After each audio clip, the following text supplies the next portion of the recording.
والنبي صلى الله عليه وسلم وحي دمر waxa ugu khayr badan kuwa ugu meher fudud guur waxa ugu khayr badan guurka ugu qarsheer mar walba guurka la fududeeyo zinada yaraata mar kasta oo guurku adkaadana zinada fududaata limaada laana labadan jinsi adiga ma kala celin kartid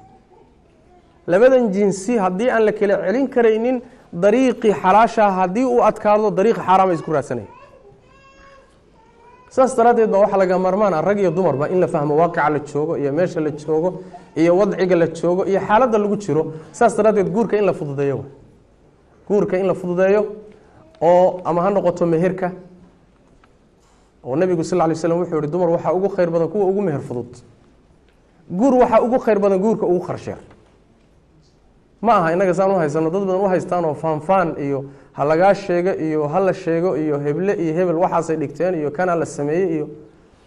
yani hatta dadka qaar kood yani aqli xumadooda waxay galayaan dayma aan caadi ahayn oo wax kalifay uusan jirin wax duruuf oo kalifaysan ay jirto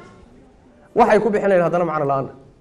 Australia maalin aan tagay waxa la ii sheegay intaan joogay aroos dhacay magaalada Melbourne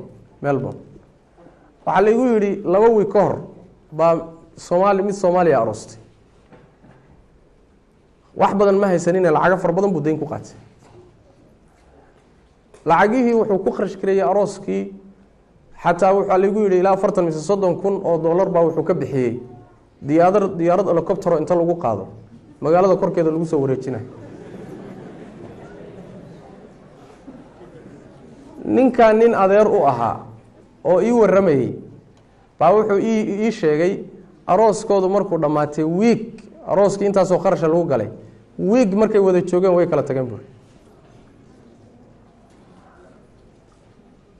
asagii waxoogaagii markay ka kala intuu burburiyay banaanka ku soo dhacay baa hooyadii aabihii baa la soo hadlay markaas waxay yiraahdeen hooyo meeshaasaan joognaa waxoogaa baan u baahnaa wax noo soo tuur kii adeerkii haba u yimid wuxuu yiri adeer hada waxa way hooyadii aabba halka joogay bal $1 idayni $1 idayni waa ninkii shalayto taqriiban $60,000 baa bi'iyay waay maantana hooyadii iyo aabihiiba wuxuu u leeyahay $1 buu leeyahay aqli xumo ka weyn adiga balmoodiga ma aragtay waa nooc safaha way safihnimo way waxa la doonayaa marka wax weyn ma muhiimadu wax weeyaan labada ruux inay isarkaan isku dhowrsadaan caruur kale helaan laakiin gogosha la dhigayo inay saas tahay macna weyn kuma fadhiyo meerka la bixinayo inuu saas yahay macna weyn kuma fadhiyo magacan iyo hal sheego macna weyn kuma fadhiyo muhiimada laga aadaa muhiimadu maxay tahay muhiimadu wax weeyaan gabadhuna inay ku dhowrsato wiilkuna gabadha ku dhowrsado inta in yaani wax weey xoog la saara loo baahay wixii kale oo dhan laga fududeeyo heer waxay gaari khaliijko kale hadda marka tagto khaliijka Sacuudiga joog jirnay Sacuudiga gabdhihi iyo wiilashu waa isu baahan yihiin waa dad koray guur bay u baahan yihiin haddana ma cadaalika gabadhii halkaas ku guumeysoobaysa